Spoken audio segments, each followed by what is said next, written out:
Ce mois-ci, mon souhait était simple, partir loin. Loin du bruit, loin de la vie, loin des obligations. Je voulais de la verdure, des montagnes, des chèvres, de la bouse de vache, bref, la vraie campagne.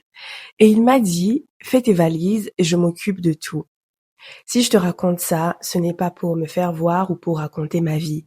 C'est pour éveiller une conscience que j'ai longtemps moi aussi mis du temps à éveiller, notre conscience féminine.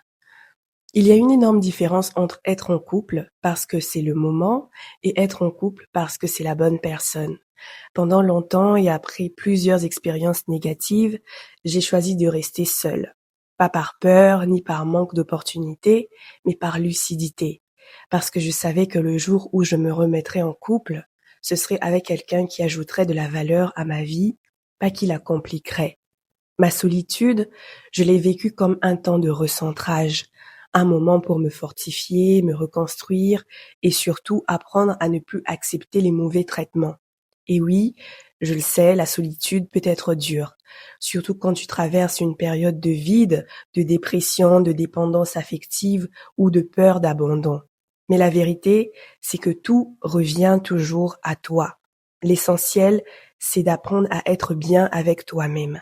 Parce que ce n'est pas le fait d'être en couple qui t'apportera la paix intérieure. Cette paix, tu la construis seule quand tu apprends à t'aimer, à te respecter, à te comprendre. Et c'est ça que j'aimerais que tu retiennes. Sors de ces relations bancales, de ces histoires qui font joli sur le papier, mais vides dans le cœur, de ces relations où tu passes ton temps à courir derrière quelqu'un pour qu'il t'aime, pour qu'il te choisisse, pour qu'il te respecte. L'amour ne se force pas. L'amour, ça se ressent. Si tu dois constamment réclamer de l'attention, de la considération, de l'affection, ce n'est pas de l'amour, c'est une lutte. Et une femme élégante, une femme consciente ne lutte jamais pour être aimée. Elle se choisit, elle se préserve et elle part dès qu'elle sent que sa lumière s'éteint. Si je peux te donner un conseil, ne sois pas pressé d'être en couple, sois pressé d'être bien. Parce qu'une femme qui se suffit à elle-même, qui connaît sa valeur et qui ne se contente plus du minimum, attire toujours mieux.